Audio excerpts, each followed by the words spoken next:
morning, everyone. Let us start with Social Studies Geography chapter. But before it, what is geography? Geography is an English word and it has its origin in Greek, which relates to the description of the earth. Geography word दो Greek words को मिलाकर बना है. उसमें से first word है ge. Ge means earth and second word है graphia. Graphia का मतलब होता है writing. So geography is to find out more about the earth. Geography वो सब्जेक्ट होता है जिसमें हम अर्थ के बारे में और डिटेल पढ़ते हैं. So let's start with chapter number 1, the earth in the solar system. How many of you have seen sky at night? आप जब नाइट में स्काई की तरफ देखते हैं तो सबसे पहले आप क्या ऑब्जर्व करते हैं? कुछ छोटे छोटे, कुछ बड़े dots, bright shining dots? Yes, those shiny objects, those bright objects which twinkles, they are stars. Some bright objects that appear in the night and they twinkle, those are known as stars. They can be different types of stars. Along with all these objects, we also see moon, and we see moon at different time, in different shape and in different position. अलग अलग समय पे अलग अलग shape में और अलग अलग जगह हम मून को देखते हैं. Now it is important to understand two types of moon first. जब मून कंप्लीट अपीयर होता है उसे बोलते हैं full moon. It is also known as Purnima. And कई बार हमें मून विजिबल नहीं होता है. जब हम उसे नहीं देख पाते हैं उसे बोलते हैं new moon. New moon means Amavasya.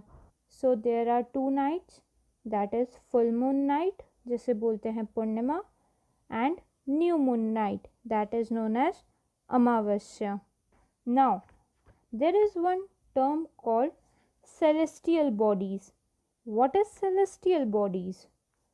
The sun, the moon and all those objects shining in the night sky are called celestial bodies. मतलब सन, मून और जितने भी शाइनी ऑब्जेक्ट्स रहते हैं जो नाइट में स्काई में दिखते हैं उन सब को बोलते हैं celestial bodies.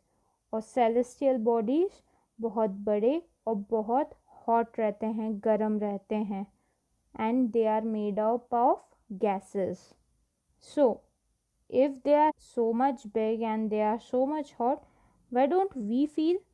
We don't feel them because they are very far away from us. उनकी हीट और लाइट का असर हम पे इतना नहीं होता है क्योंकि वो हमसे बहुत दूर रहते हैं. And those celestial bodies are known as stars. So the sun is also a star.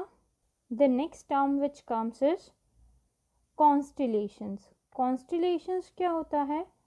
जब हम नाइट में स्काई की तरफ देखते हैं और हमें अलग अलग पैटर्न फॉर्मेशन दिखता है by different group of stars.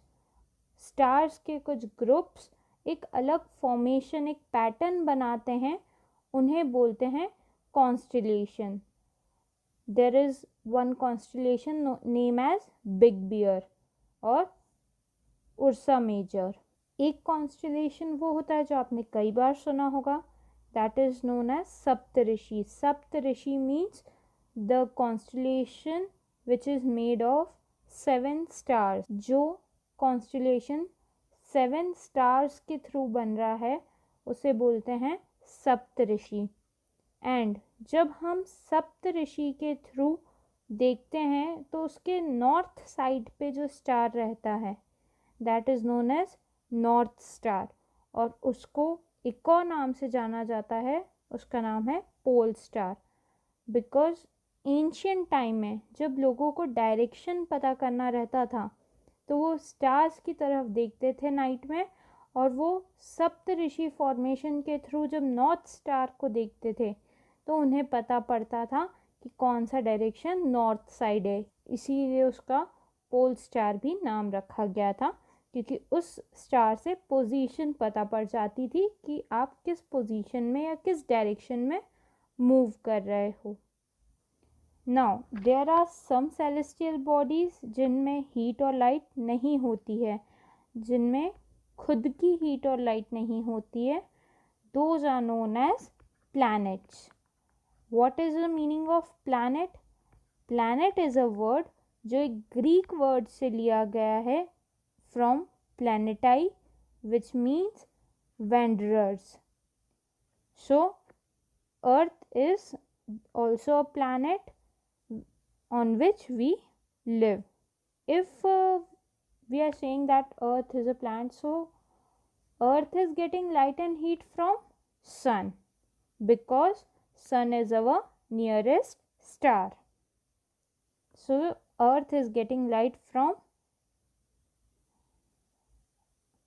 so earth is getting heat and light from sun. Now when we see the moon, it is the satellite. The moon is not a planet, the moon is not a star, moon is a satellite, and it is a companion of our earth and it moves around it. There are 7 other planets जो अर्थ की तरह हैं, जिनकी खुद की heat और light नहीं है, उन्हें भी हीट और लाइट सन से ही मिलती है। Now a term comes that is known as solar system. अब ये सोलर सिस्टम क्या होता है? सोलर मतलब related to sun, and the family of the sun is known as solar system. अब सन की फैमिली है तो सन कौन हो गया? Head of the family. The sun is the head of the family, and the family of the sun is known as solar system. Now let us understand the details of the sun. There are few points which we should remember about the sun.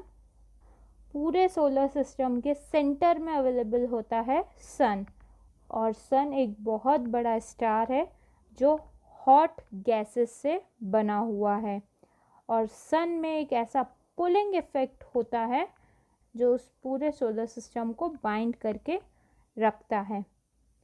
सन ही है जो सबको heat and light provide करता है, तो source of heat and light is sun. And जो heat and light sun की रहती है वो इतनी स्ट्रॉन्ग रहती है, पर हमें उसका डायरेक्टली इफेक्ट इसीलिए नहीं होता है क्योंकि वो हमसे बहुत दूर है। अब वो कितना अवे है? It is 150 million kilometre away from the अर्थ।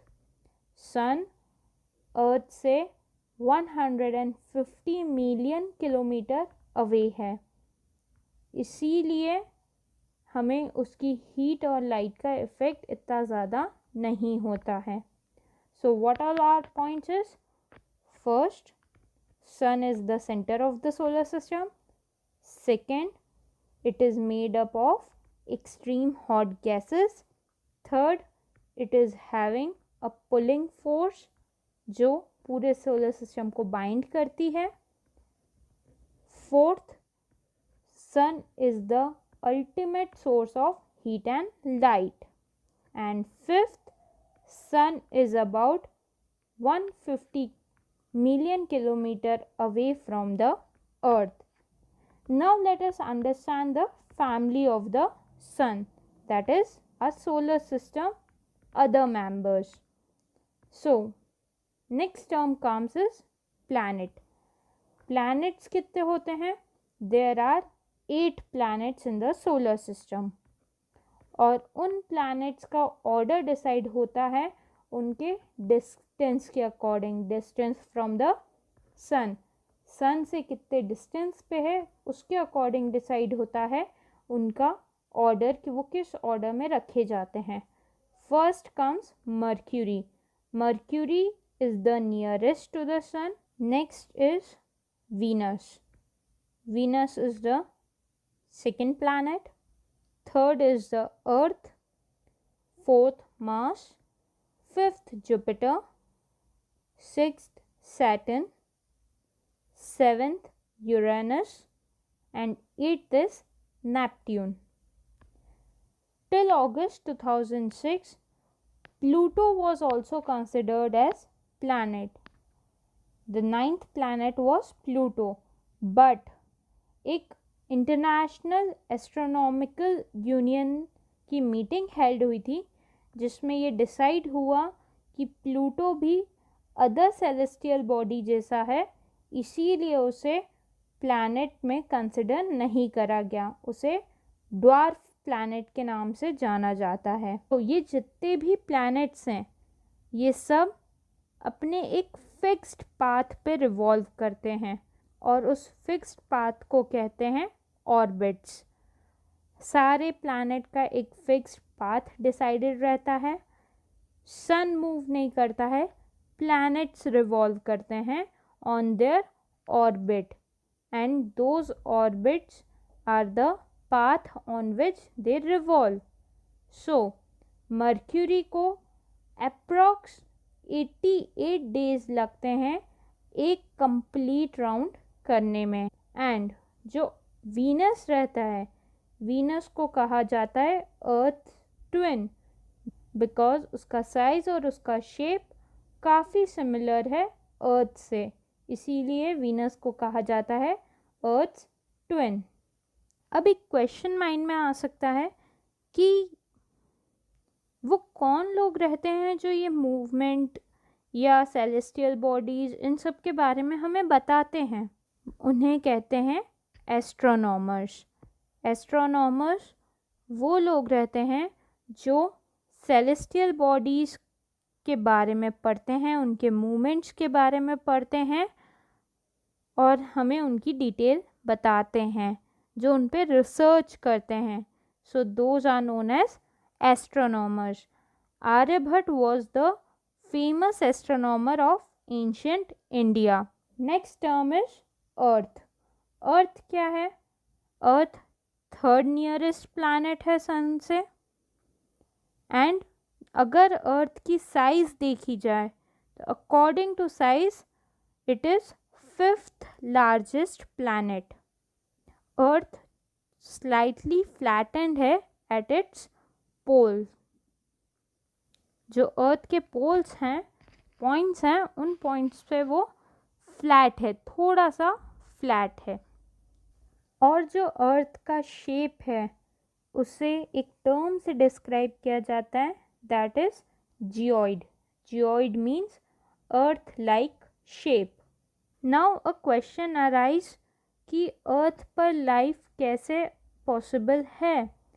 अर्थ पर लाइफ इसीलिए पॉसिबल है because earth is neither too hot and not too cold. अर्थ पर वाटर भी अवेलेबल है, अर्थ पर एयर भी अवेलेबल है और वो सारी एसेंशियल चीज़ें अवेलेबल है जिससे एक इंसान या एक लाइफ का सर्वाइवल पॉसिबल है। The air has life supporting gases like oxygen. इन्हीं सब रीजंस के कारण कहा जाता है कि अर्थ एक यूनिक प्लैनेट है इन द सोलर सिस्टम जिस पर लाइफ पॉसिबल है। नाउ अगर हम अर्थ को बाहर से देखें तो अर्थ ब्लू क्यों अपीयर होता है? अर्थ इसीलिए ब्लू अपीयर होता है क्योंकि 2/3 सरफेस अर्थ की वाटर से कवर्ड है। So that is why Earth is known as blue planet. There is one interesting fact, जो लाइट है वो सन से आती है और उस सन से अर्थ तक लाइट आने में अबाउट 8 मिनट्स लगते हैं। मीन्स 8 मिनट्स के अंदर सन से अर्थ तक लाइट रीच होती है। Now our next term is moon.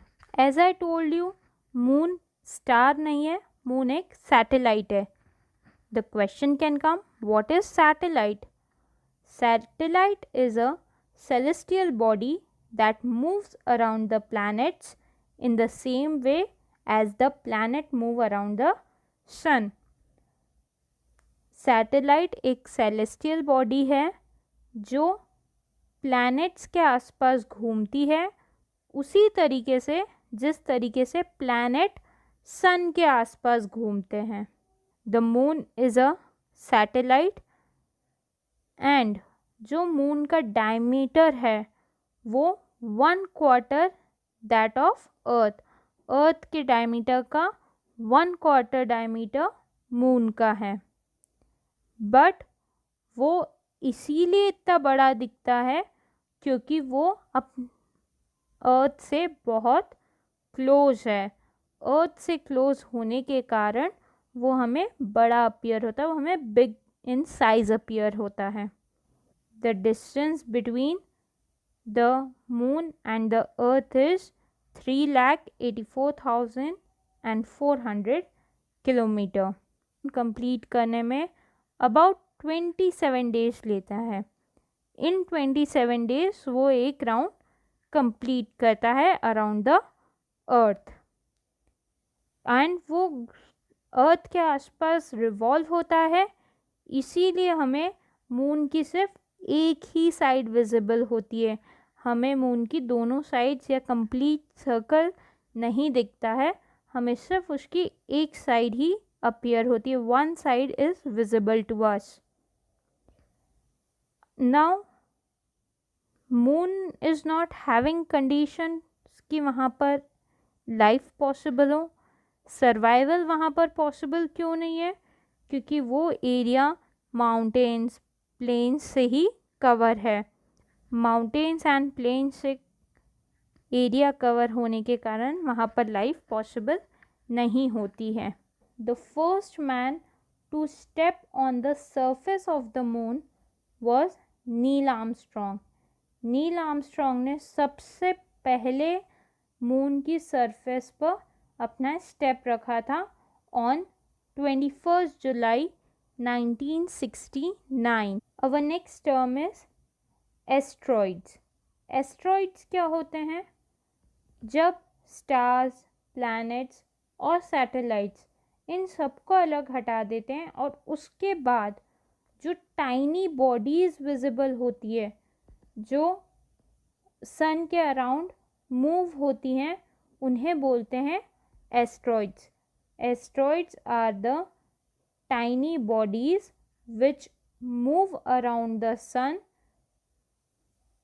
And where are they found? They are found between the orbit of Mars and Jupiter.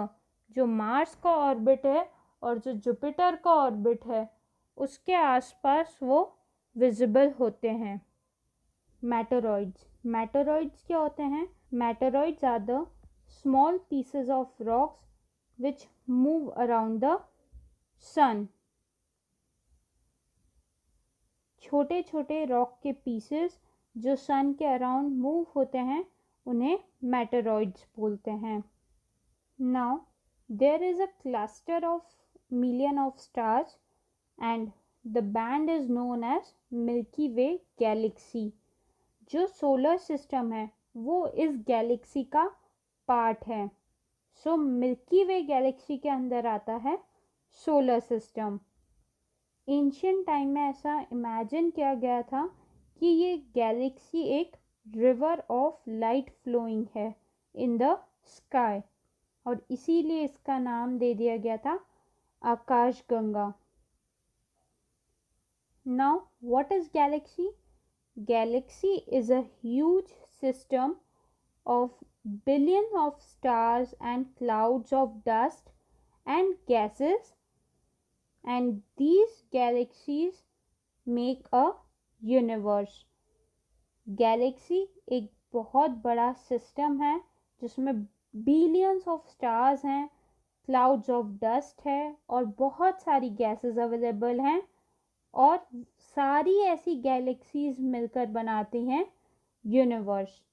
सो सबसे पहले आता है द यूनिवर्स, उसके बाद Milky Way galaxy, then solar system, then come earth, and on earth we live. So it is such a huge universe, and there are many researches going on to understand the universe completely.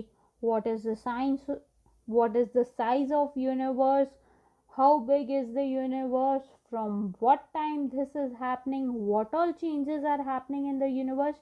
There are many research going on this universe, and the scientists are performing those researches. So with this chapter we are able to understand many things about the universe. Thank you.